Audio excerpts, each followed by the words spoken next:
Bienvenue à la table du hockey tout le monde. Vous êtes accompagné de Jean-Michel Fortin pour le début de la 5e saison de la table du hockey. Aujourd'hui, je suis pas seul, j'ai un invité, Eliezer Shabatov. Eliezer, bienvenue à la table du hockey. Bonjour. Merci de me recevoir en retard, mais merci de me recevoir. Écoute, Ouais. on va expliquer le petit retard aux auditeurs qui nous écoutent présentement. L'ordinateur a décidé de faire des siennes. Faites une mise à jour juste au moment que le live allait commencer. Donc, on a perdu le contrôle de l'ordinateur, mais on a réussi à le faire le live tout de même avec quelques minutes de retard. Eliezer, premièrement, au début de chaque entrevue à la table du hockey, on fait un petit, comment je pourrais dire ça, un petit portrait des joueurs. Questions simples, réponses simples, puis ça y va avec ça pour que les gens puissent se faire un petit portrait de Eliezer Shabatov. Donc, la première question de ce portrait-là, ton premier souvenir de hockey, c'était quoi? Et pourquoi ça fait ton premier souvenir selon toi? C'est une bonne question. Mon premier souvenir, je te dirais, c'est la première fois que j'ai embarqué sur la glace avec ma mère. Tu sais, la bonne mère à la maison qui t'aime, qui te prépare à manger. Puis là, t'embarques, puis là, elle switch complètement. C'est rendu une personne de l'Union soviétique. On la reconnaît plus. Elle me crie après. Elle me dit « Niet, niet ». Puis, ouais, c'est ça que je me souviens. Puis, c'était le début de ma carrière. Deuxième question, ta passion pour le hockey, ça part de où ça? Ça part de mes parents. Ça part encore de l'Union soviétique où ce que mes parents écoutaient les matchs dans la radio en 62, Canada versus la Russie. Puis mon père adorait les Canadiens de Montréal. Adorait le Canada, puis adorait Guy Lafleur. Puis lui, il voulait toujours que je joue comme Guy Lafleur. Alors, ça partit de mes parents, puis ça continuait de moi. Tu parles de Guy Lafleur et du Canadien de Montréal. On va parler de ton livre parce que ça en fait référence dans ton livre aussi. Tu en parles. On va le montrer à l'écran, là. Shabatov, le garçon qui voulait jouer au hockey. D'ailleurs, j'invite tous les auditeurs qui nous écoutent présentement, là, procurez-vous ce livre-là. C'est du bonbon à lire, vraiment. T'as beaucoup d'anecdotes là-dedans. Beaucoup d'anecdotes que quelqu'un qui aurait voulu inventer une histoire, il n'aurait pas imaginé toutes les histoires qui se passent dans ce livre-là. Premièrement, de où ça s'est parti l'idée d'écrire un livre sur ta carrière et sur ta vie? En passant, juste dire bonjour à tous les spectateurs aujourd'hui qui nous écoutent. Merci de prendre votre soirée puis de nous écouter à la table du hockey. Ça partit de l'écrivaine Anna Rossner qui a su, parce que ça a été pas mal à travers le monde, regarde, il échappe mon livre, il n'a aucun respect pour mon livre, il est en retard, il échappe mon livre, c'est quoi? Dites-moi, c'est quoi? C'est quoi que je devrais faire avec Jean-Michel? OK. Ça partit de Anna Rossner, l'écrivaine, qui est une écrivaine absolument remarquable, qui a écrit le livre Journeyman sur Jamie Leach. Elle a gagné des awards pour ça. Quand j'ai joué pour l'équipe, le HC Auschwitz, c'est dans la ville où il y avait le camp de concentration de Auschwitz, qu'ils ont tué, c'est le camp de la mort. C'est là où, pendant la Deuxième Guerre mondiale, c'est là qu'ils tuaient tous les Juifs. Je suis juif. So. Quand je suis revenu à Auschwitz pour jouer là-bas, ça fait un gros buzz à travers le monde. Pas juste dans le pays, mais ça allait jusqu'en Australie puis partout en Europe, aux États-Unis, qu'on parlait qu'un juif retournait pour jouer pour la ville où il y avait tant de juifs qui ont été tués, dans la ville où il y avait le camp de concentration. Puis Anna Rossner a lu sur ça, puis elle a commencé à faire des recherches sur moi. Puis là, elle est venue, elle m'a écrit, elle m'a dit, écoute, j'ai lu sur toi. Elle a fait comme un Spy 007, là, toutes les recherches. Puis là, elle me dit, j'ai lu sur toi, puis j'aimerais ça, écrire un livre sur toi. Je suis comme, Voilà. Tu sais, pour moi, j'avais quoi, 29, je pense, ou 28, 29. Mhm. Je me suis dit, oui, j'ai passé à travers des choses, mais je me suis dit, mais moi, dans ma tête, comment j'ai été élevé de mes parents qui sont partis à travers la guerre, l'immigration, pas d'argent, rebâtir. Tout ça, pour moi, dans ma tête, on tombe, on se relève. C'est quelque chose de normal. Puis, à travers des mois, je ne voulais pas trop. C'est pas quelque chose que j'envisageais écrire un livre, peut-être plus tard dans ma vie. C'est quelque chose que j'envisageais. Mais elle m'a dit non, tu as vécu pour 10 vies. Il faut que tu écrives un livre, c'est maintenant. J'étais comme, bon, puis là, elle m'a fait vraiment réaliser au fur et à mesure avec des heures et des heures de Zoom et des journées d'entrevues ensemble de 1 an, mes parents, comment ça s'est passé vraiment en détail. J'ai pu vraiment faire un pas en arrière puis regarder sur ma vie puis dire, OK, c'est pas normal, là. C'est pas normal qu'un jeune, qu'un adolescent, que ce soit un jeune ou un adolescent ou un adulte, vit ce que tu as vécu.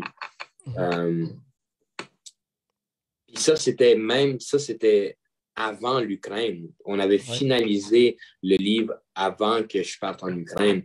L'Ukraine, c'est juste un rajout dans le livre.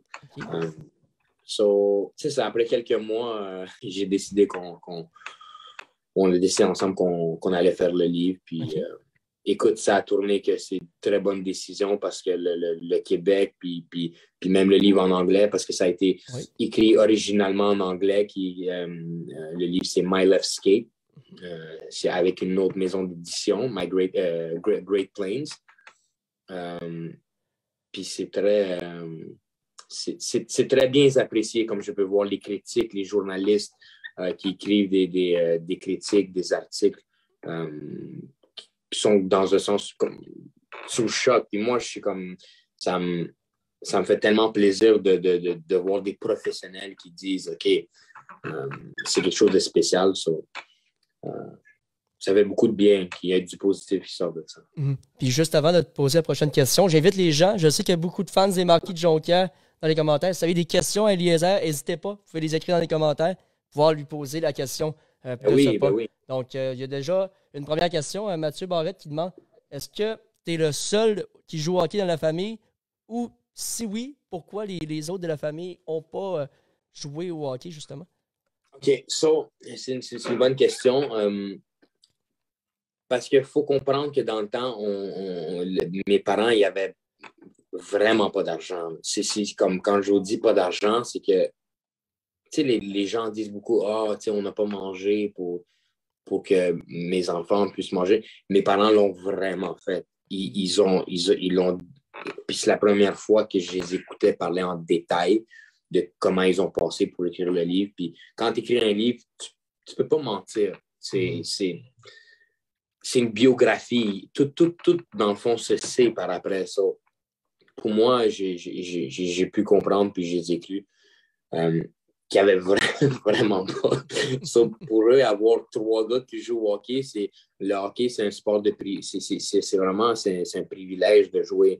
Puis c'est un des sports les plus coûteux. C'est juste un équipement. Il fallait des mois et des mois de travail là, pour acheter. Dans le livre, on dit, c'est écrit que mon père a acheté une paire de patins pour ma mère. Puis mon père a travaillé des mois pour acheter cette paire de patins-là pour qu'elle commence à donner des cours. C'est pour ça que le plus jeune, quand je suis arrivé au Québec, j'avais 2 ans. Okay. Puis on a décidé que c'était moi qui allait prendre pas la relève, mais je veux dire le chemin du hockey. Mais mon premier sport, c'était les arts martiaux mixtes. Okay. Ça, c'est quelque chose que moi et mes frères, c'est pour ça qu'on a les centres Sherbatov Gym, qui est basé à Montréal, un à Laval, qui est maintenant quand même réputé, ce que mes frères ont fait. On a tous les champions boxeurs qui viennent s'entraîner chez nous du Québec. on aime ça redonner, puis on prend vraiment à cœur le domaine, dans le domaine du service. C'est ça aussi, je fais des combats ultimes depuis que je suis jeune. C'est pas mal. Si ça n'aurait pas de hockey, j'aurais été un mixed martial artist, un combattant ultime ou un boxeur ou un lutteur. Parce que c'est quelque chose que je fais depuis que je suis jeune, puis j'en fais encore. OK, wow. Ça aurait été un parcours différent, mais oui, très différent. C'est très différent, mais c'est intéressant à savoir que toute la famille, en quelque sorte, sont des sportifs de haut niveau aussi. Donc, on voit qu'il y a une belle branche familiale de ce côté-là, niveau sport chez les Sherbatov. J'aimerais qu'on revienne un peu sur ta carrière principalement, parce qu'on y va souvent en ordre chronologique ici à la table du hockey. Puis, il y a une chose en particulier que j'ai été surpris lorsque j'ai pu lire le livre, écouter les entrevues et voir un peu ton portrait niveau hockey. Il y a des saisons que tu n'as pas joué, malheureusement, lorsque tu étais jeune. Puis lorsque tu es revenu, tu as fait le saut directement, midget 3, en fait, pratiquement midget 3, directement après cette fameuse blessure-là là, que tu as parlé dans le livre, parlé dans d'autres entrevues. Une blessure où tu sais, le pied, écoute, je ne connais pas le terme exact là, de ton... Pied tombant. Pied tombant, exactement. Donc, qu'est-ce qui s'est passé pour les gens qui ne connaissent pas l'histoire vraiment de ce pied-là et comment tu as fait le processus de revenir à jouer au hockey? Ben, c'est tellement une blessure banale. C'est pour ça que c'est important quand un joueur de hockey, même il est jeune, puis n'importe quel niveau, quand tu fais un autre sport que le hockey, il faut se protéger. Je faisais du rollerblade. Mes parents, ils ont acheté leur première maison. J'avais 13 ans. On a déménagé à Laval. Puis moi, là, dans la même année, l'été, c'était beaucoup de roches parce que c'était des constructions un peu partout. J'ai pris mes rollerblades, je patinais comme toujours. Puis le patin, puis comment patiner, ça n'a jamais été un problème pour moi, même en roller. Puis, sauf que quand il y a des roches, tu ne peux pas contrôler. J'ai fait un petit virage. J'ai tombé sur mon articulation du genou du genou et de mon Dieu, le tibia. OK. Puis ça fait en sorte qu'il y a une fuite dans l'articulation. Puis cette fuite-là, le liquide venait coincer mon nerf. Puis c'est le nerf qui fait en sorte de faire bouger mon pied. OK. Et je vais juste couper ça court là, parce que c'est un peu long. J'ai eu 3 opérations quand je devais en avoir une. Sur les 2 premières opérations, c'était 3 opérations en 2 ans. Les 2 premières, c'était juste, on m'enlevait le liquide du nerf, mais le problème revenait. C'est pour ça que je commençais à patiner, puis là, je replongeais parce qu'à cause de la pression, le liquide, il sortait de l'articulation. So, long story short, j'ai eu 3 opérations en 2 ans. Puis à cause de ça, je n'ai pas pu jouer au hockey tout court parce que j'étais en réhabilitation. Puis là, je replongeais en réhabilitation jusqu'à temps que j'ai eu ma 3e. Mais après la 3e, mon nerf était complètement endommagé parce que tu ne peux pas mettre autant tu ne peux pas ouvrir ton corps puis travailler sur un nerf fréquemment comme ça, 3 en 2 ans. Puis là, il est complètement endommagé. Il est mort, le nerf. Okay. Puis à cause de ça, j'ai un pied tombant parce que j'ai plus de muscles. Tout ce qui est en bas du genou, j'ai pas de sensation ou de muscle. Okay. Sur mon pied, il fait juste tomber. Il faut que j'aie une prothèse pour pouvoir marcher. Comme du monde, pour pas faire balancer mon pied, lever ma hanche. Je suis mieux balancé quand j'ai une prothèse. OK. Puis, question d'un des commentaires aujourd'hui. Jordan Labombe qui demande, est-ce que la NHL a déjà été un but possible pour toi ou un rêve, du moins, ou c'était vraiment aller jouer en Europe, ton but ultime? Non, mon but, c'est depuis jeune âge, c'était la Ligue nationale. Mais c'est sûr quand tu ne joues pas au hockey, tes 2 premières années Bantam, est-ce que tu m'entends? Oui, je t'entends super bien. Désolé, on m'a appelé. Aucun problème. Tout est bon. Je vais juste... OK. Désolé, parce qu'on a appelé sur l'iPad. Aucun problème. On ne t'a pas perdu.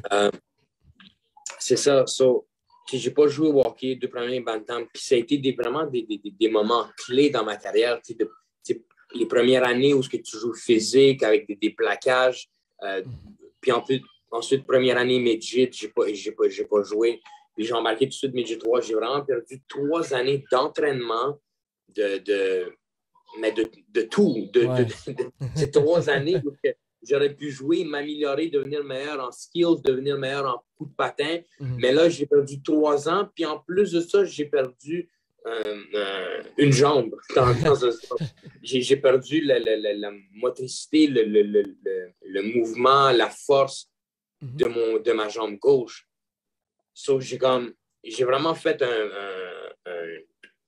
un méchant pas en arrière. Puis là, je suis à peu près à 25% moins de force, moins de tout dans mon coup de patin, dans ma mobilité sur la glace. J'aurais pu avoir 25% de plus 3 ans de carrière. So, ça devait vraiment être un miracle. Si on dit, par exemple, ton livre, c'est déjà quelque chose, tu as déjà activé, mais si j'aurais fait la Ligue nationale à une jambe, là, je pense que faut jouer à la loto. Là, je sais pas. pour les gens qui t'ont pas vu jouer, si c'est 25% plus de vitesse et 25% plus de skill, là, il n'y aurait pas beaucoup de monde qui pourrait t'égaler parce que pour te voir jouer à de nombreuses reprises avec Jonquière, depuis le début de l'année, c'est très, très, très rapide et beaucoup d'habileté, Eliezer Chabata. On va revenir à Midget 3A. Tu as joué avec le Rousseau Royal de Laval-Bourassa. Comment ça s'est passé, justement, cette année-là, justement, avec Laval-Bourassa?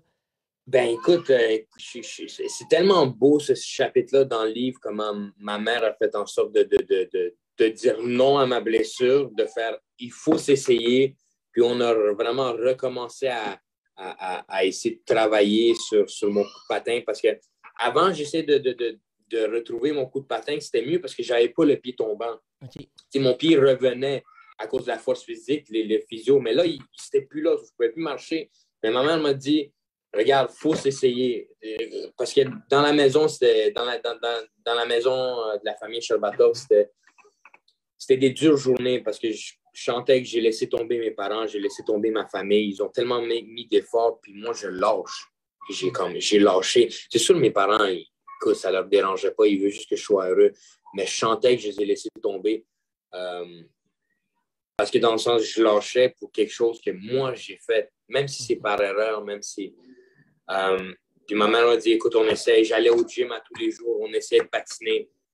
J'ai même été dans une pratique avec le Midget 3 la saison d'avant, juste avant qu'ils commencent les playoffs. Puis là, le coach André Wilson m'a dit, écoute, reviens-moi l'année prochaine, tu as toute une été pour te préparer. Là. Puis là, ça a été c'est comme du Rocky movie. Là. C'est puis là, on commence à s'entraîner tous les jours sur la glace. Ma mère qui est là, qui est en arrière. Mes frères, l'entraînement, le gym, tout. C'était un été formidable. Il fallait vraiment qu'on trouve un miracle pour me préparer après 3 ans pour jouer au hockey, d'aller Midget 3. Puis cette année-là, écoute, ça a été une super belle année individuelle.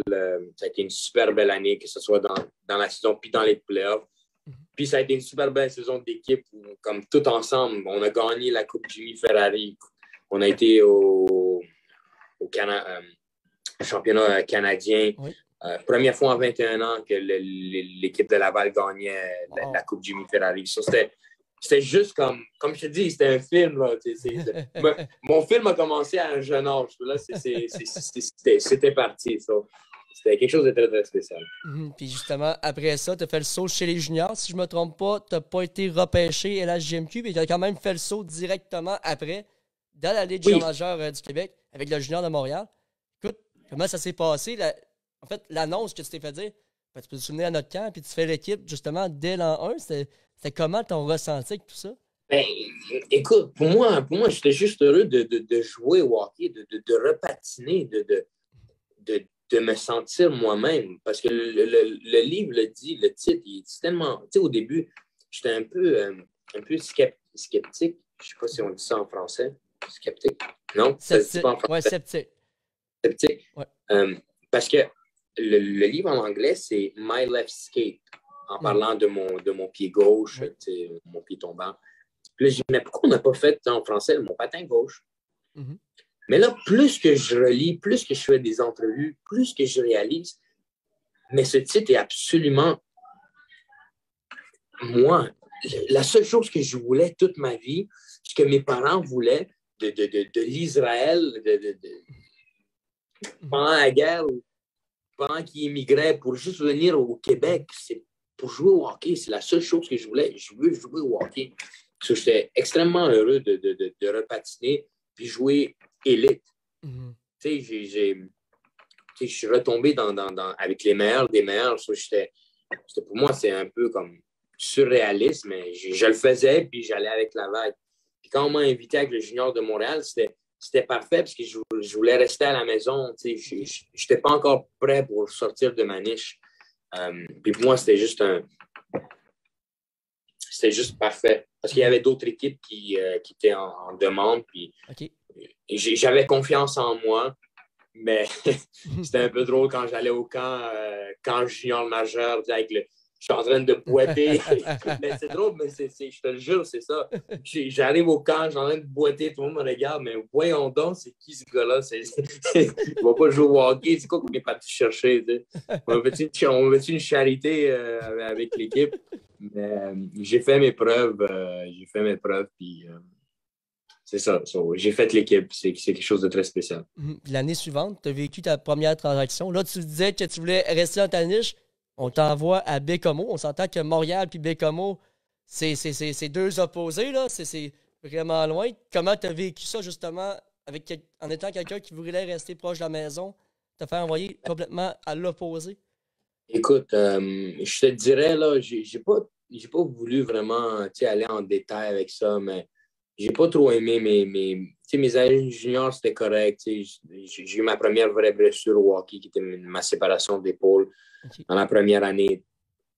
Quand ça allait, je me dis, hey, j'ai passé à travers un pied tombant, je suis sur la glace, je suis indestructible. Là, j'ai une séparation d'épaule. Là, je me dis, mais quoi encore? Donne-moi un break. Puis, c'est ça, ça m'a pris beaucoup de temps à me remettre sur les pieds mentalement, parce que je me suis dit, bon, après un pied tombant, quoi d'autre? Ouais, qu'est-ce que tu as vu? Puis là, quand je suis allé à Bécomo, j'ai détesté ça pas parce que de la ville, pas à cause des fans. J'ai pas aimé ça à cause de Mario Pouliot. C'était il était juste irrespectueux envers moi. Je sais pas, parce que j'avais le nom Sherbatov ou je sais pas qu'est-ce qu'il y avait un problème, mais il coachait pas, il était très personnel, puis il insultait. Puis pour moi, mon père, j'ai toujours dit, j'ai jamais laissé quelqu'un m'insulter, même si c'était un coach, parce que mon père qui a passé à travers tellement des choses difficiles que lui, peut-être, pourrait se permettre quand je faisais de quoi de pas correct ou je faisais une erreur, pas parce que je le voulais pas, mais parce que j'ai fait une erreur. Lui, il s'est jamais permis de m'insulter, parce que lui, la seule chose qu'il demandait, c'est de travailler fort. Puis moi, il y a quelque chose qui me manque pas, c'est le travail fort. Toute ma vie, j'étais obligé de faire ça. Pour moi, quelqu'un qui m'insulte pour une erreur ou quoi que ce soit, c'était difficile. Puis il m'a enlevé l'amour du hockey un peu pendant ces 3 mois-là. Mais bon, après ça, je suis parti 11 ans en Europe. Alors. Disons que c'est une belle carrière, justement, partir en Europe. Mais parlant, en fait, le monde, tu as visité le monde. C'est peut-être une des raisons pourquoi je ne suis pas resté East Coast. Je ne suis pas resté à cause une des raisons, c'est à cause de ça. Je me suis dit, écoute, je ne veux pas une autre année comme ça. Un coach, peut-être c'est tout ça dans East Coast, c'est tout ça plus tard. Ouais. Je suis parti en Europe. Puis justement, en parlant de visiter le monde, il y a chandail d'une équipe internationale. Tu as fait partie de l'équipe internationale d'Israël, en fait. J'imagine que tu fais encore partie de tout ça. Deuxième année junior, tu participes déjà avec l'équipe nationale d'Israël. Écoute, je vais juste donner les statistiques pour les gens qui nous écoutent présentement. Là. 26 points en 4 rencontres. Écoute, ouais, c'était pas la meilleure des divisions. On a gagné la division assez facile. Oui, j'étais une coche un petit peu. Oui, heureusement, mais c'était pas vraiment mon calibre. Je me sentais mal de scorer rendu à ce point-là. Dans ce cas-là, je pense que j'ai fait comme 8 points dans un match. Mais c'est ça, on l'a gagné assez facilement, ce championnat-là, puis on est monté de division. Là les games sont un petit peu plus intéressantes. Là. Je fais un petit peu moins de points.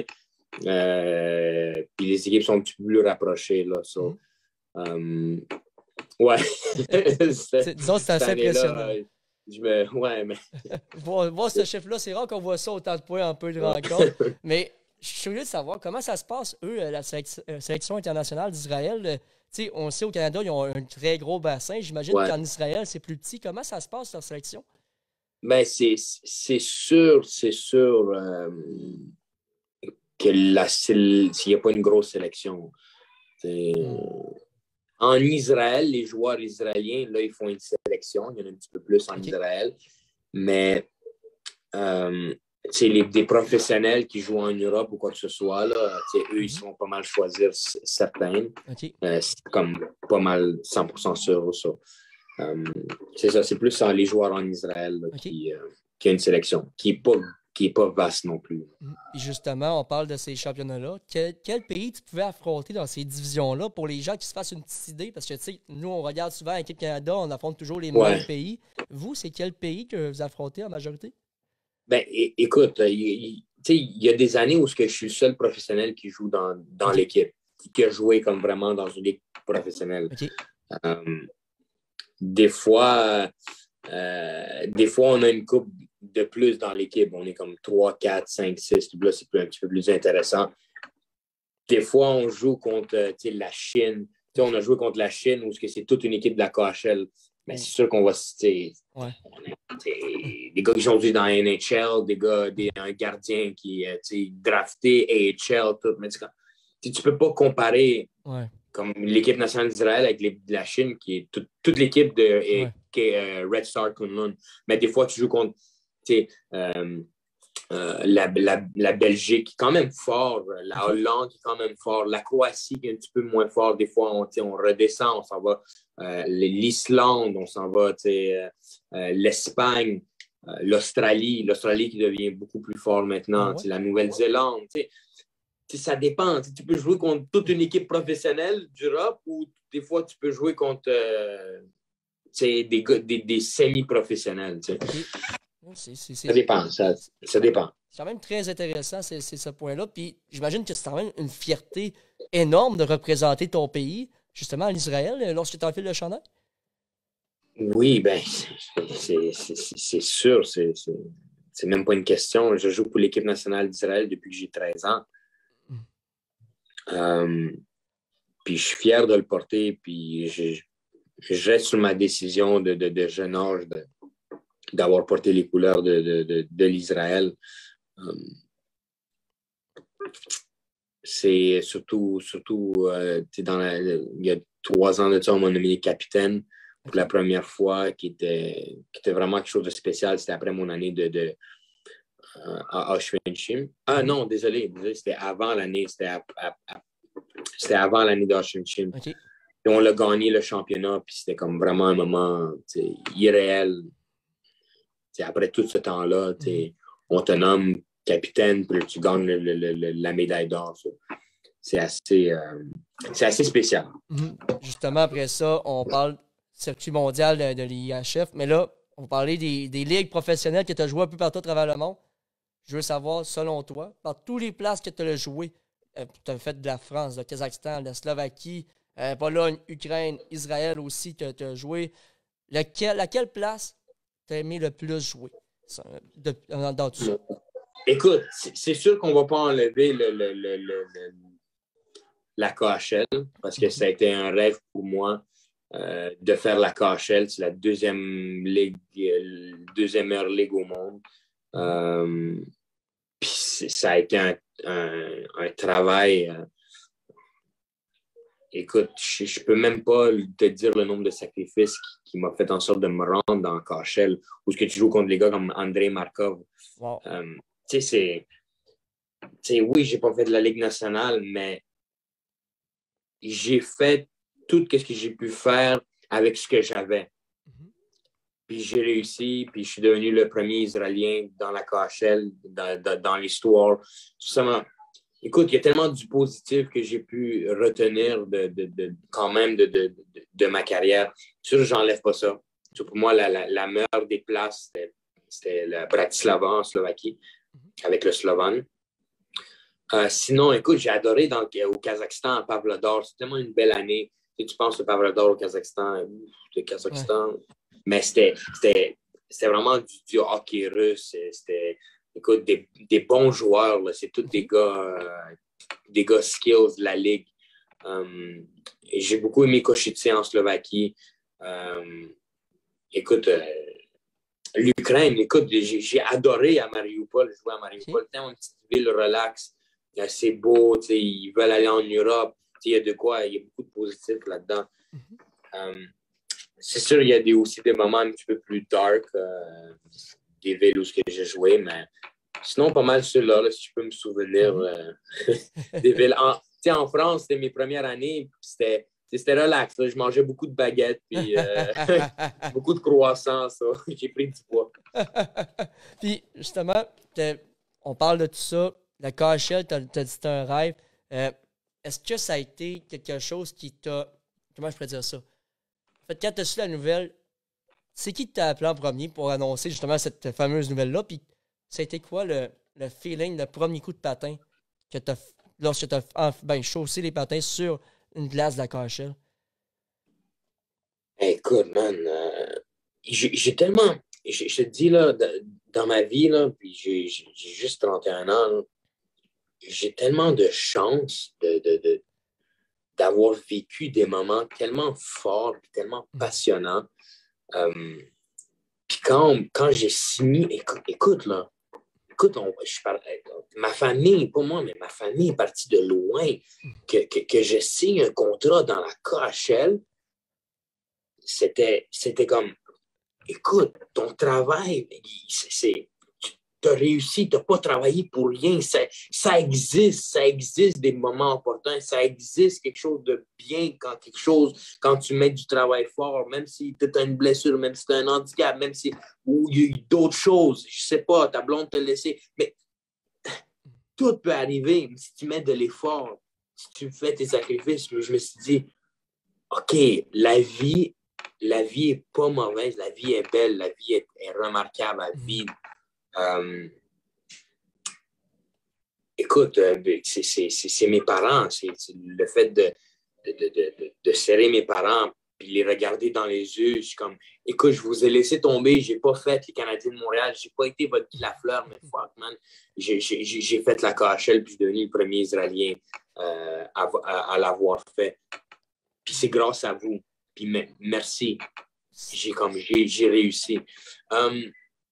Après ça, écoute, ça a été là, des semaines à appeler mon premier coach, mon deuxième coach, mon troisième coach, mon coach André Wilsey, mon coach, tout le monde, tous les gens qui m'ont aidé à travers je te le jure, tous les gens qui m'ont aidé à travers ma carrière, que ce soit qui m'ont acheté une paire de patins parce que mes parents ne pouvaient pas me l'offrir, ou des gens qui m'ont envoyé en tout loin aux États-Unis pour me donner du bon hockey parce que mes parents ne pouvaient pas l'offrir. Je les ai tous appelés et dire merci. À cause de vous, pas à cause de moi, à cause de vous, j'ai réussi. Puis ça a été comme beaucoup de gens, ils ont aidé, ça, j'ai fait beaucoup d'appels. Ben, il y a un mot qui définit tout ça. Ma réaction à savoir tout ça, c'est wow. Tu vois que tu veux remercier tout le monde. Ça me fait penser un petit peu. Écoute, on n'a jamais vu ça dans la Ligue nord-américaine de hockey. Mais à la fin, lorsque tu fais le tour, pour les gens qui sont en Jonquière, vous le voyez, lorsque vous remportez une rencontre après tout ça, tu vas prendre le temps de remercier tout le monde. J'imagine que ça part un peu de tout ça, de remercier les gens qui sont là pour t'aider et te supporter. Je deviens émotionnel parce que, man, écoute, ce qui s'est passé dans ma vie, puis de mes parents, puis de mes ancêtres qu'il fallait qu'ils sortent des camps de concentration de la Deuxième Guerre mondiale ou de l'Union soviétique pour ne pas se faire tuer. Mon arrière-grand-père arrière-arrière-grand-père qui s'est mis qui l'ont mis en prison à l'Union soviétique parce qu'il pratiquait la Torah, le judaïsme. Écoute, c'est parti de mes ancêtres. Puis c'est pour ça que je deviens émotionnel quand il y a quelqu'un qui veut du bien de toi, quand il y a tellement de choses de mal qui s'est passé, puis quelqu'un d'autre qui ne connaît pas, qui t'a jamais serré la main, qui veut du bien pour toi, qui sont en train de t'applaudir ou qui t'aident, sans vouloir rien de retour. Ils ne veulent rien en retour. So, pour moi, c'est important. Puis ça fait une couple d'années que je fais ça. Là. Ça fait une couple d'années, depuis que j'ai fait de la KHL que je fais ça. Okay. Et à toutes les fois qu'on gagne, même si... toutes les fois quand on applaudit, je regarde vraiment tout. Je fais le tour. Je prends le temps de faire le tour parce que les gens, écoute, ils ont pris leur soirée pour venir nous regarder jouer. Ils ont mis leur argent, ils ont travaillé toute la semaine là, pour venir nous voir jouer. Dans le sens, on n'est rien sans eux. Puis c'est oui, les joueurs de hockey, on a toujours dit, oui, les fans, mais c'est plus que ça. C'est beaucoup plus que ça. Parce que quand on est à terre, tu le voyais, comment les fans étaient là. J'ai lu tous les messages là, qui m'ont fait les pancartes. Quand j'étais à terre, écoute, il était là en arrière de moi. C'était pas comme, blessé, OK, who's next? Non, c'est, man, on est là pour toi, puis si tu as besoin de quelque chose, on t'attend. Mais c'est que, comment tu veux pas que je les remercie? Pour moi, ça n'a pas de sens. Justement, comment tu as trouvé ça? L'attention apportée par les fans, je sais, il y a le groupe 100% fans des Marquis de Jonquière. Mike Dode, en passant, qui est là, lui, qui s'occupe du groupe de fans des Marquis. Comment tu as trouvé l'attention de fan card que les partisans en entrant ont parlé des sports? Tu te signes un mot, tu as écrit un petit mot pour te souhaiter un bon rétablissement. Comment t'as pris ça, justement? Écoute, quand je l'ai vu, la première fois que je les ai vus, ça m'a comme... Je suis devenu toute rouge parce qu'il y avait tous les gars alentour, tous les gars de l'équipe, qu'eux aussi, ils ont signé. La carte, mais c'est un peu drôle. On a ri un peu qu'eux, ils l'ont signé. Mais là, je suis rentré à la maison puis hier, puis j'ai regardé. Puis, écoute, c'est touchant, man. Man, j'ai pas de mots, j'ai pas de mots, mais c'est des gens qui t'aiment, c'est des gens qui t'aiment comme sans, je sais pas comment dire en français, mais sans rien, comme sans rien en retour. Ils t'aiment pour ta personne. Puis là, on parle plus de hockey, là, on parle de la personne. Il me soutient pas en tant que joueur de hockey, il me soutient en tant que personne. Puis c'est ça, tu vois la différence. Puis je pense que, je te dirais, c'est la première fois que je vois de ça de toute ma vie. Là. Écoute, j'ai voyagé à travers le monde. Même, puis, écoute, l'amour que les gens de Jonquière, du Saguenay, qui ont pour leurs joueurs de hockey, c'est exceptionnel. Je pense que ça devrait être un pays. Là. Je pense que ça devrait être le Saguenay devrait être un pays... de leur côté, parce que c'est différent, c'est vraiment différent, puis j'adore ça, puis j'aimerais ça, écoute, je sais pas, j'essaie de réfléchir, mais j'aimerais ça redonner plus, peut-être aux joueurs de hockey, les jeunes, pas que je parle avec Bob, peut-être venir donner des cours, des séminaires de power skating, c'est quelque chose que je réfléchis beaucoup, c'est quelque chose que, écoute, moi, ça ne me dérangerait pas de faire les heures de route. Je le fais toutes les semaines. Pour moi, c'est rendu facile d'aller à Jonquière. Alors, mais c'est ça, je suis... écoute, ça m'a fait vraiment chaud au cœur. Puis, et je vais relire encore les messages. Quand ça va mal, écoute, quand ça va mal, tu ouvres ça, puis tu dis, man, regarde combien de personnes sont en arrière de toi. So, merci. Puis justement, Mike Dode, lui, qui a pris l'idée de te faire la carte, il te remercie pour les bons messages, justement, dans les commentaires. Il voulait prendre le temps de te remercier ce soir. On va en revenir un peu. Tu as parlé de Mariupol tout à l'heure.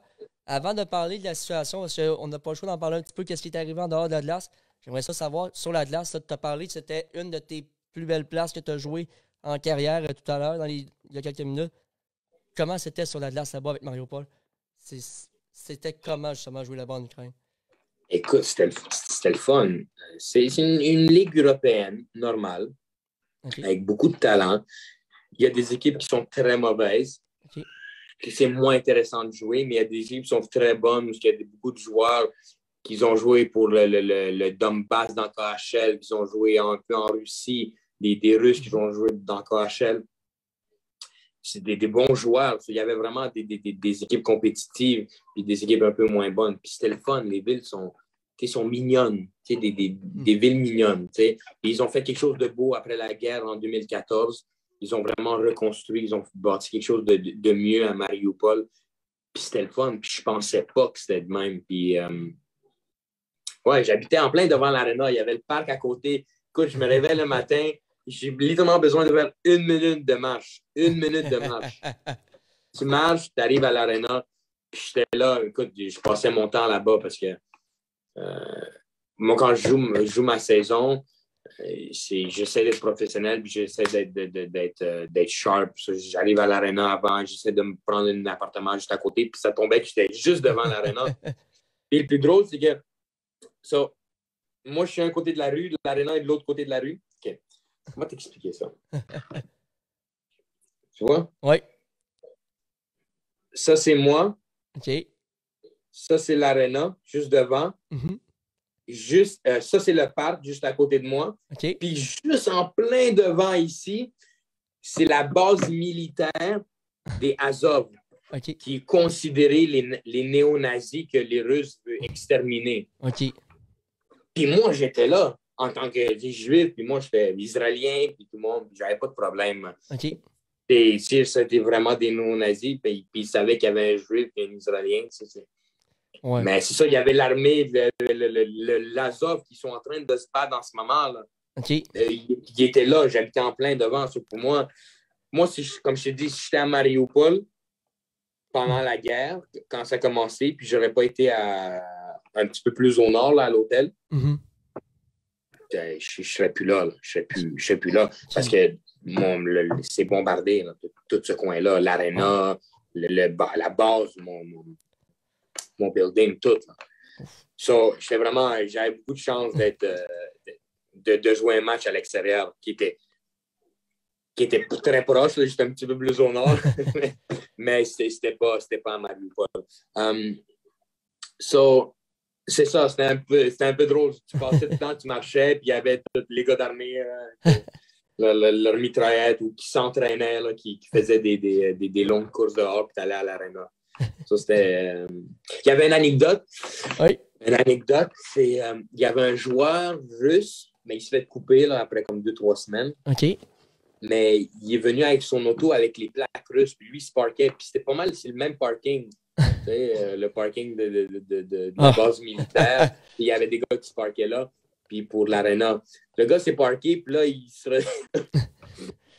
retourne à sa voiture avec une plaque ukrainienne, puis la plaque russe n'était plus là.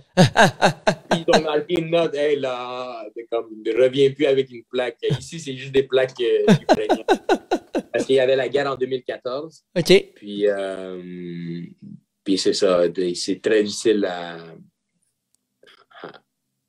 à oublier quand il y a beaucoup de morts, à Mariupol même, là, encore en 2014. Ça. C'est ça.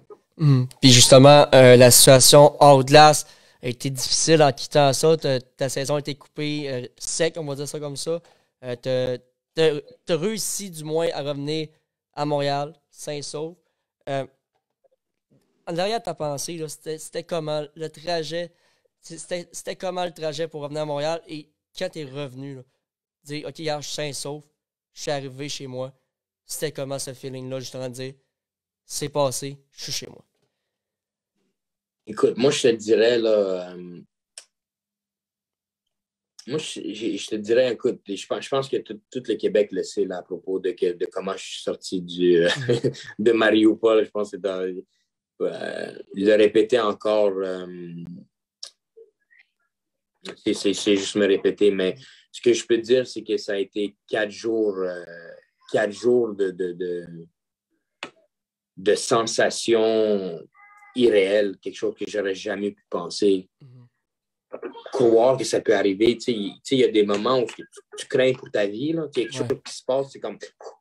Mais moi, ce feeling-là de ton corps c'était pendant 4 jours d'affilée, puis on dirait que ça comme ça s'est imbibé de moi. Ça s'est imbibé. Oui, ça s'est. Ça s'est imbibé de moi, puis je suis devenu ça. C'est pour ça qu'il y a une des raisons pourquoi ça a été très difficile, ce traumatisme, les mois qui suivent mon retour. Moi, je te dis, là, une chose, là, c'est que je me disais tout le temps que si je vais sûrement mourir, puis je suis extrêmement content que mes enfants vont lire mon testament, qui est mon livre. Ils vont pouvoir me connaître, au moins. Ouais. Je l'ai rencontré, mon histoire, et je peux dire qui je suis, puis ils vont le lire, puis ils vont savoir qui je suis. Puis au moins ça, pour moi, c'est très important Écoute, je pensais à ça, man. Là, j'y repense. Le fait que j'aille penser à ça, je me dis, mais t'es malade. Puis c'est ça, pour moi, ça me soulageait là, pendant comme une seconde là, du 24 heures, qu'au moins mes enfants, ils pourraient me connaître et être fiers de moi, fiers de leur père. Ouais. C'est des parents qui ne connaissent pas leur père, puis des enfants qui ne connaissent pas leur père du tout. Et moi, au moins, pas qu'ils vont me connaître, mais qui pourraient être fiers de moi. Ensuite, quand je suis arrivé au Duty Free, après comme 4 ou 5 jours, là, quand j'ai donné tout le reste de mon argent à deux jeunes filles du secondaire ou collège là, qui sont rentrées dans le train, puis j'ai laissé ma place dans la cabine, puis je les voyais, là, il n'y avait pas d'argent, ils n'avaient pas mangé, ils ne savent pas où aller, ils sont perdus. Moi, au moins, je savais où j'allais après le train, je sortais du train, il y avait l'ambassade israélienne qui m'attendait. Il y avait un espoir, même si on fallait qu'on sorte du pays, là, c'est pas... Ouais. Suite à ça, j'ai donné le restant, puis j'ai trouvé dans mon sac quelques dollars rendus au Duty Free en Pologne quand je prenais l'avion pour rentrer au Canada. Puis là, j'arrive, je prends le plus petit cadeau pour ma fille là, que j'ai pas vu pendant des mois. Là. Puis mon gars, je ne l'ai jamais rencontré, mais il va pas comprendre si j'ai amené un cadeau. Mais ma fille, c'est ma fille.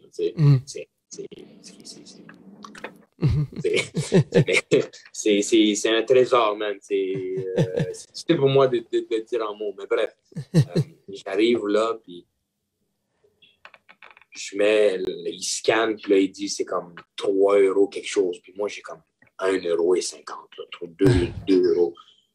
Puis là, je le regarde, man. Puis là, tout mon corps, on dirait que je suis comme, hey, donne-moi un fucking break, man. Ouais. J'ai fait 5 jours, mais 4-5 jours de fuir l'Ukraine. Je peux-tu amener un cadeau à ma fille? Je peux-tu amener un cadeau?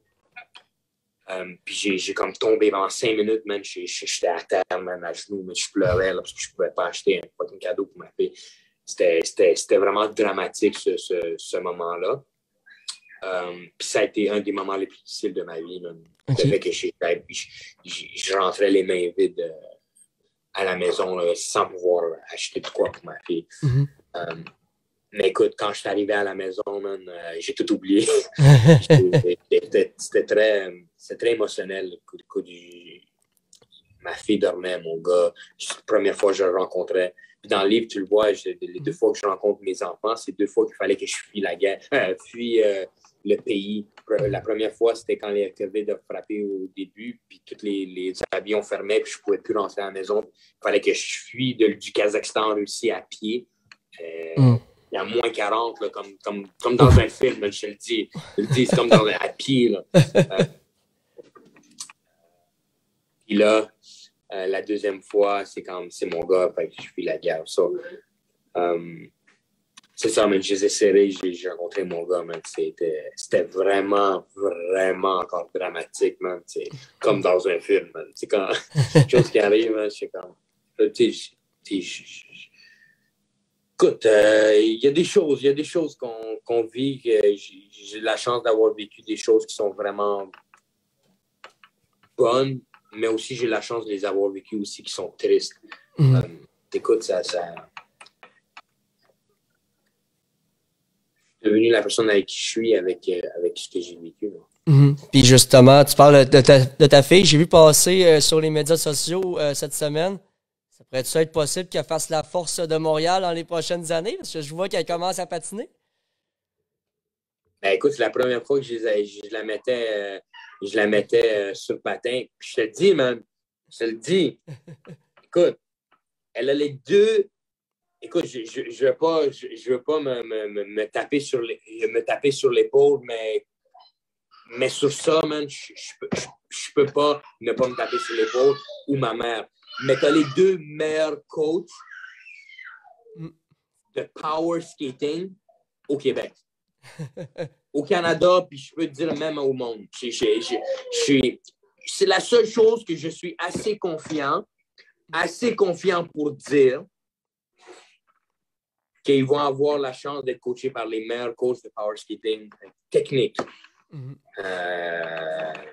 Qui est moi, puis sa grand-mère. Écoute, ça serait... Sa grand-mère, c'est fou, sa grand-mère. Mais c'est la mère, man. C'est la mère, je te dis, man. Il n'y a pas meilleur que ma mère. Ça, c'est sûr que... Ça, pour tout le Québec, aimerait voir, encore une fois... Écoute, avec les Shabatov, on n'est pas à une histoire près à dire... Ah, écoute, tout est possible. Avec les Shabatov, tout est possible à ce qu'on comprend présentement. Je veux qu'on parle un peu avec certaines places que tu as joué. Tu as joué l'été passé, si je ne me trompe pas, Jérusalem. Tu es allé jouer là-bas. C'était comment la ligue un peu d'été, on va dire ça comme ça? C'est de plus en plus, on voit du monde aller jouer là-bas pour jouer l'été au hockey? Oui, mais ça, c'est la deuxième année que la ligue a été créée. C'est une ligue d'été. Tu payes de l'argent. Moi, par chance, on m'a payé tout le vol, le voyage pour que j'aille jouer. Puis c'était la première fois que je mettais mes patins. C'est la première fois que je retournais en Israël. Puis c'était la première fois que je mettais mes patins sur une glace en Israël. Puis c'est un autre moment tellement touchant, man. C'est un moment tellement fort et émotionnellement de remettre les glaces, mettre les patins en Israël, c'est spécial. Puis c'est une bonne petite ligue. Il y avait c'est pas très professionnel, mais si ça vient juste de commencer, puis plus que les gens vont connaître, plus que les gens vont à place de prendre des vacances ailleurs, ben, ils vont aller prendre des vacances en Israël, à Tel Aviv, sur le bord de la plage, puis ils vont jouer au hockey, peut-être avec des pros, peut-être voir Jérusalem. Le Dead Sea, il y a tellement de belles choses à voir en Israël, tellement d'histoires, plus que je pense que n'importe quel pays. Alors, c'est quelque chose de bien. C'est un ami à moi qui joue avec l'équipe nationale d'Israël qui a créé la ligue. C'est assez bien. Ouais, je te dis. Puis j'ai une question des commentaires. Jérémy Gauthier qui nous demande, pour toi, quel est le meilleur joueur avec qui tu as joué dans toute ta carrière, même s'il n'est pas connu par les grands fans, ça serait qui? Et lui que tu as joué contre aussi, qui serait le meilleur joueur selon toi?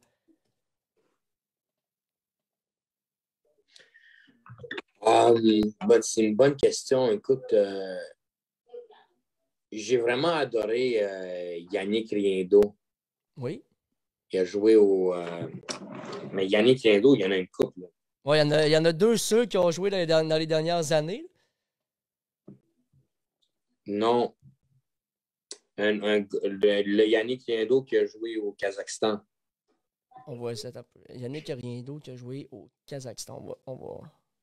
Qui a joué Ligue Magnus à Chamonix, Strasbourg, Amiens, Dijon. Il a joué pour Alan Kokshetau. On va vérifier ça. Okay, ouais. 1984. OK, il doit... Il y a des commentaires qui viennent d'apparaître. Ah, OK, Yannick Riendo. C'est pas celui-là, parce qu'il y en a eu un autre qui a joué avec les Marquis de Jonquière l'an passé. Non. Yannick Riendo, 1N.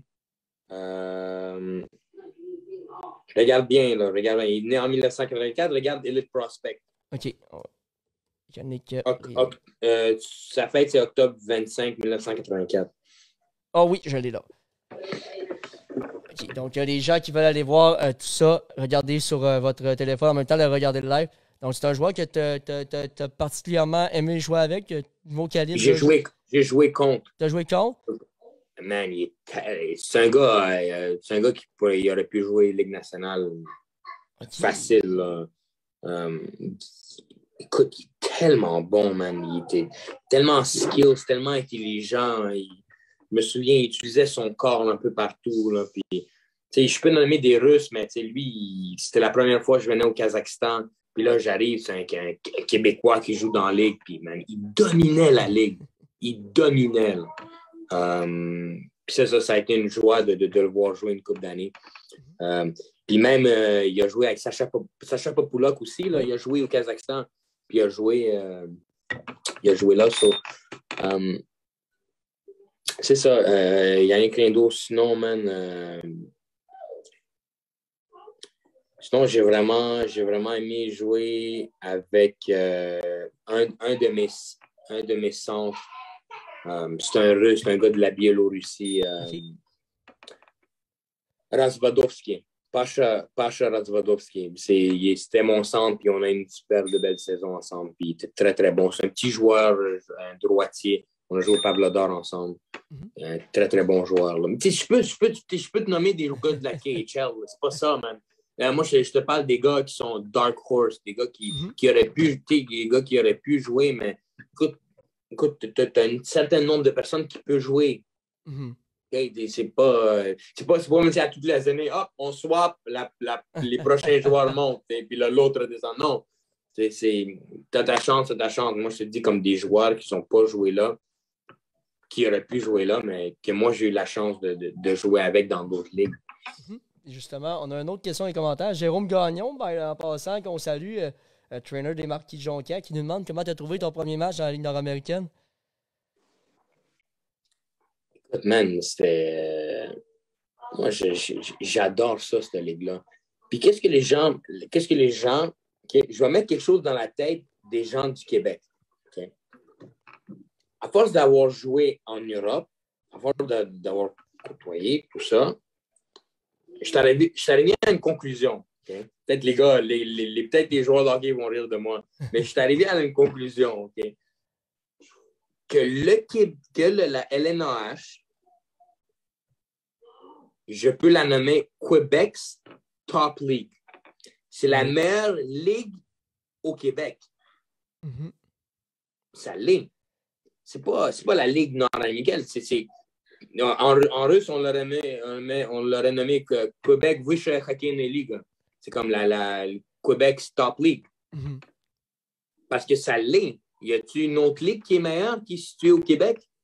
Non. Oui, il y a des équipes au Québec, mais qui est dans, on va dire, dans East Coast, mais je veux dire, qui est basée au Québec. C'est une bonne ligue, man. C'est les meilleurs joueurs québécois là, qui jouent dans cette ligue-là. C'est comme tu vois en Ukraine, tu vois en Pologne, tu t'en vas en Suisse. C'est les meilleurs joueurs suisses qui jouent là. Mais même chose au Québec. Puis, je vais juste te dire, les Québécois, c'est pas les meilleurs, mais c'est dans le top des meilleurs joueurs au monde. Ça, je veux que les gens comprennent, que les gens t'enverraient ça, ce montage-là à la LNH. On va les taguer là-dessus pour envoyer cette séquence-là. Parce que c'est important. Je veux que peut-être les gens ne prennent pas ça au sérieux, mais je veux que les gens prennent ça au sérieux.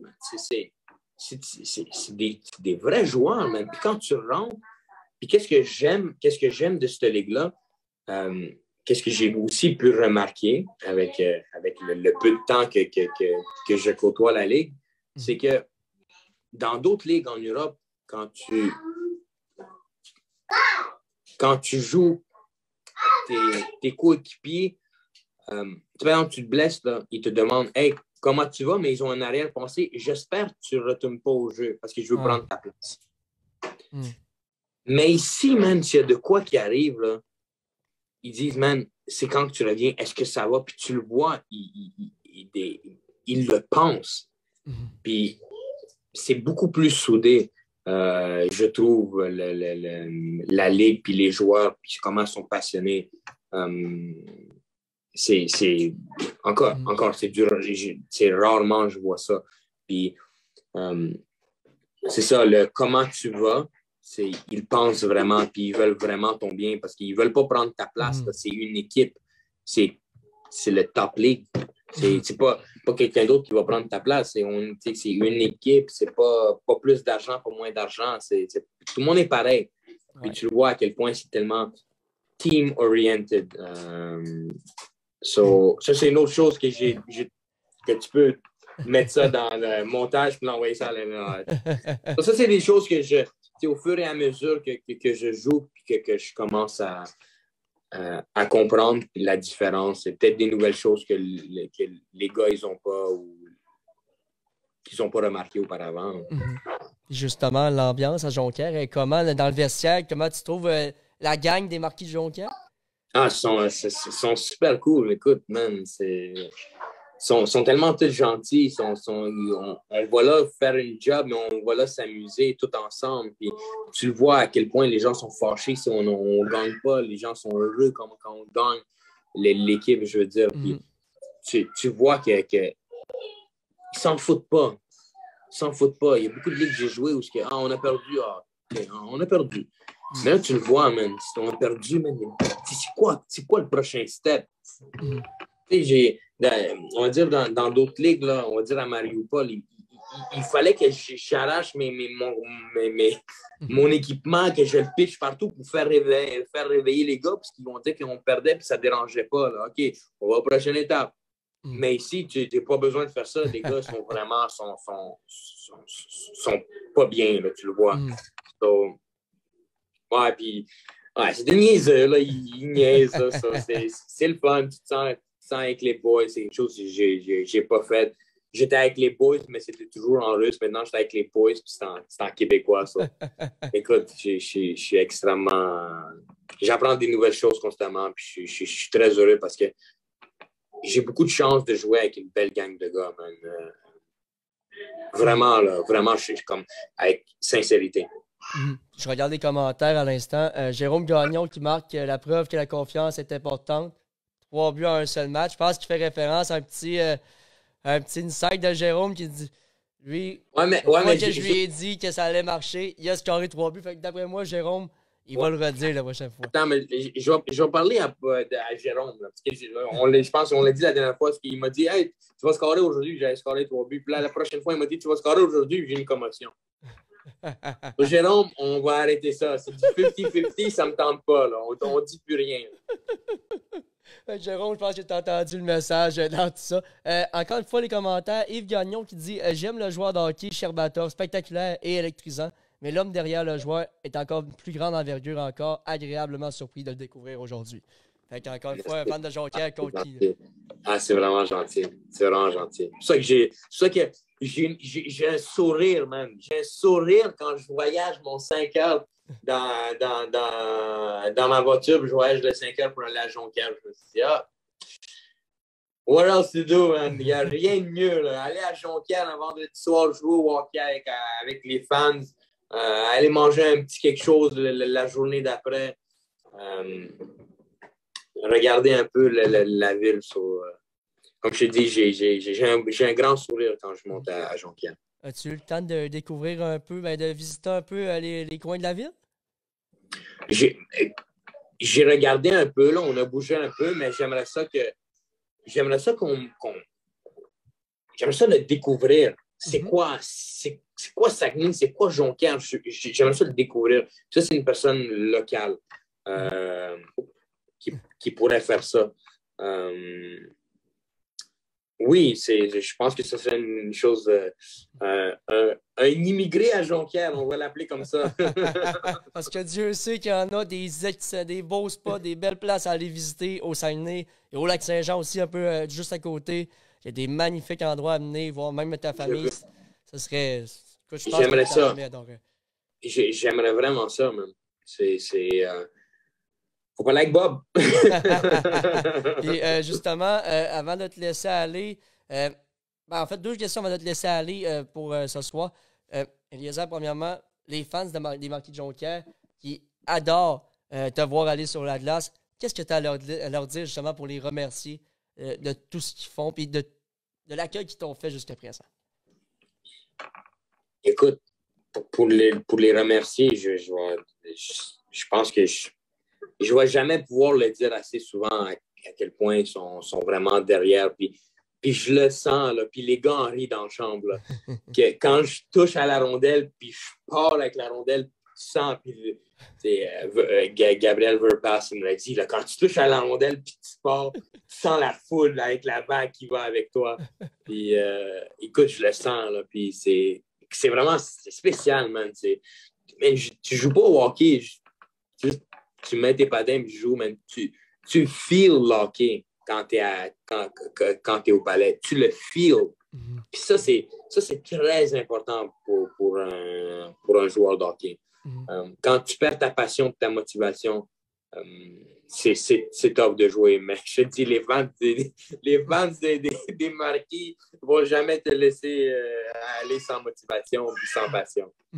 Puis justement, avant de te laisser aller, parce qu'on voit souvent, t'as bougé un peu, t'as bougé beaucoup dans ta carrière, mais est-ce que tu vas rester longtemps encore avec Jonquière si c'est possible pour toi? Écoute, moi j'aimerais ça. Je le dis, puis je suis pas gêné de le dire. Là. J'aimerais vraiment ça rester à Jonquière. Je me dis, je vois pas comment je pourrais trouver mieux ailleurs. Je veux pas trouver mieux ailleurs. Parce que c'est sûr que je veux rester au Québec avec ma carrière d'entraîneur de patin ou de conditionnement physique. C'est sûr j'ai des offres. J'ai des offres de coaching, j'ai des offres de skills development pour des associations complètes. On m'a offert cette saison, puis on m'a vraiment offert là, toute l'année dans toute une association de Midget 3. Je nommerai pas de nom, mais de Midget 3 jusqu'à Pee-Wee jusqu'à Midget 3. Puis de coacher une équipe en tant que telle. Puis c'est une opportunité qu'on ne peut pas refuser. Là. Ouais. Toi, à 31 ans, là, on t'offre ça. Moi, j'ai la chance d'avoir des offres comme ça. Mais quand je donne mon mot, quand je signe un contrat et je donne ma parole, je ne m'en vais pas en arrière. Moi, on ne m'a jamais laissé tomber, je ne laisserai pas tomber quelqu'un d'autre. C'est aussi simple que ça. Ceci dit, c'est sûr, j'aimerais ça rester pour les années prochaines. Puis ça, il va falloir qu'on parle, qu'on discute encore avec Bob. J'espère vraiment qu'on a une belle saison. J'espère vraiment aller loin dans les séries. J'espère vraiment aller gagner les séries. C'est une des raisons pourquoi j'ai signé, parce que, écoute, je veux un autre championnat, man. J'en veux un autre. J'en crave. Je veux lever le trophée. C'est sûr que si on me donne une autre compétition avec un coup en air de la tête, là, je pense que je vais réfléchir 2 fois à retourner. Là. Je tourne moi un slot. OK, elle est capable, elle veut du jus. Allô? T'as dit allô? Allô? C'est ça, mec. Écoute, moi, j'ai dit, quand je dis quelque chose, je le dis sérieusement, c'est pas des paroles en l'air. J'aimerais ça retourner avec les Marquis. Maintenant, faut finir la saison, puis ensuite, on peut juste parler avec l'organisation.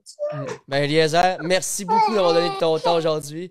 Puis je te souhaite une excellente soirée. Merci, puis bonne fin de saison avec les Marquis de Jonquière. Merci infiniment de me recevoir. Puis bonne chance. Merci beaucoup, là. Bye-bye. C'était Eliezer Sherbatov des Marquis de Jonquière. Mesdames, messieurs, merci encore une fois à Eliezer. Restez avec nous parce qu'on a une continuation un petit peu. On va parler un peu de voir comment ça se passe un peu dans la Ligue nationale, dans la Ligue nord-américaine aussi. J'aimerais ça en parler un peu parce que justement, Eliezer Sherbatov, je vous rappelle, son livre Sherbatov, le garçon qui voulait jouer au hockey, je vous rappelle, écrit par Anna Roser. Sincèrement, procurez-vous ce livre-là. Ça se lit hyper bien. Écoute, je ne suis pas un grand lecteur, mais j'ai lu ce livre-là extrêmement rapidement. Ça s'est lu super bien. J'ai pas vu le temps passer. Encore une fois, procurez-vous là.